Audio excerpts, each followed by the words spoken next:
அனைவருக்கும் வணக்கம். இன்றைக்கி நம்ம வீடியோவில் பார்க்க போகிறது ரோட்டு கடை மசால் பூரி வீட்டிலே எப்படி செய்கிறதுன்னு பார்க்க போகிறோம். இப்போ வாங்க வீடியோக்குள்ளே போகலாம். ரோட்டு கடை மசால் பூரி செய்ய போகிறோம். அதுக்கு தேவையானது பட்டாணி நல்லா ஊற வச்சு எடுத்து வச்சுக்கிறணும். 2 உருளைக்கிழங்கு, புதினா, மல்லி, வெங்காயம், வெள்ளைப்பூடு, தக்காளி, கொஞ்சோண்டு புளி, 1 ஸ்பூன் இஞ்சி பூண்டு பேஸ்ட்டு, கிராம்பு 2, ஏலக்காய் 2, ஒரு அன்னாச்சி பூ, 2 பட்டை, சோம்பு, சீரகம், மிளகு, சாட் மசாலா, மல்லித்தூள், இது கரம் மசாலா. இப்போ ஊற வச்சுருக்க பட்டாணி உருளைக்கிழங்கை குக்கரில் 5 விசில் வச்சு எடுத்துக்கிறோணும். நம்ம இப்போ முங்குற அளவு தண்ணி ஊற்றிக்கிறோணும். இப்போ ஒரு கடாய் எடுத்து வச்சு அதில் 4 ஸ்பூன் எண்ணெய் ஊற்றிக்கிறோம். எடுத்து வச்சுருந்த அன்னாச்சி பூ உடச்சி போட்டுக்கிறோம். பட்டை,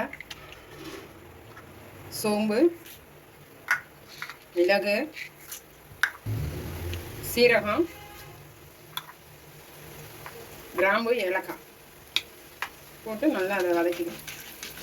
வறுத்துட்டு வறுக்கிறப்ப வெங்காயத்தை போட்டுருவோம். வெங்காயம், வெள்ளைப்பூடு இதையும் நல்லா வதக்கிடுவோம்.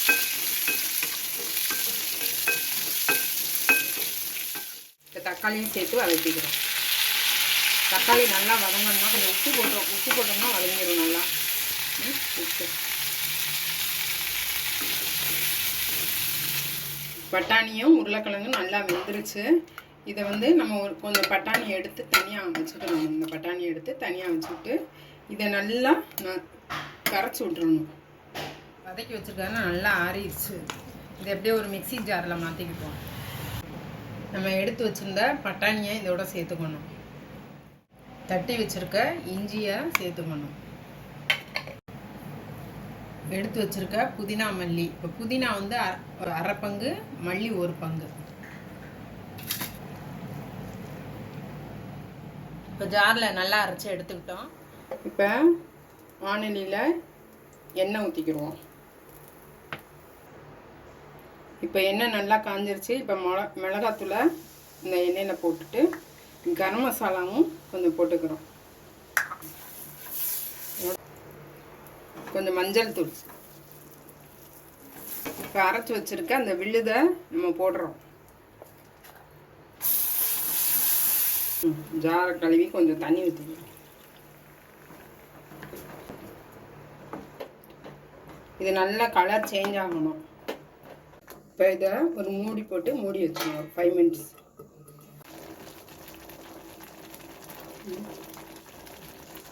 இப்போ எண்ணெய் பிரிஞ்சு வர ஸ்டேஜில் சாட் மசாலா போடணும். இது ரொம்ப முக்கியம்.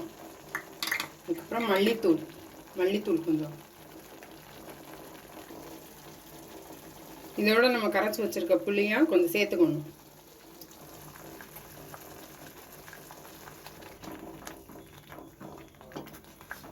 இது அந்த வேக வச்ச உருளைக்கிழங்கு மசாலானா மசிச்சு வச்சுருக்கோம்ல, அதோட சேர்த்துக்கணும். இதை ஒரு பெரிய பாத்திரத்துக்கு மாற்றிக்கிறேன். இப்போ ஒரு பெரிய பாத்திரத்துக்கு மாற்றிட்டேன். இதில் தேவையான அளவு தண்ணி சேர்த்துருக்கோம். இப்போ மசிச்சு வச்சுருக்க அந்த பட்டாணி உருளைக்கிழங்கு இதோட சேர்த்துக்கணும்.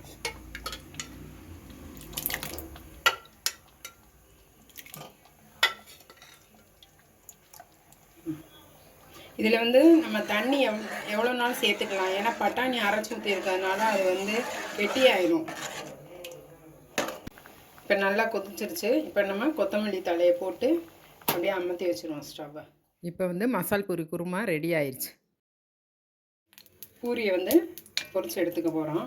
இந்த பூரி நாங்கள் கடையில் வாங்கினது. பூரின்னு கேட்டால் தருவாங்க, அதை வாங்கிக்கலாம். இல்லைன்னா வீட்டிலே நம்ம பூரி போட்டு கூட அதை பிச்சு போட்டு செஞ்சுக்கலாம்.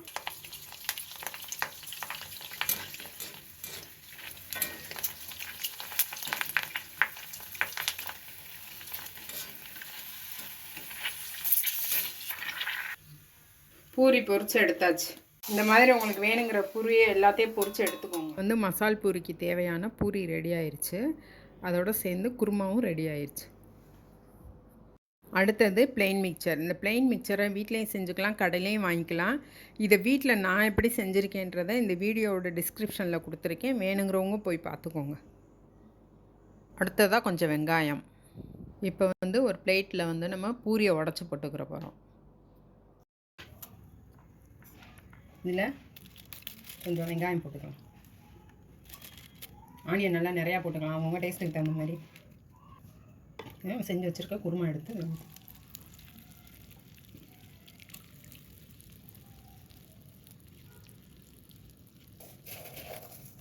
செஞ்சு வச்சுருக்க ப்ளைன் மிக்சர் எடுத்து போட்டுக்கலாம்.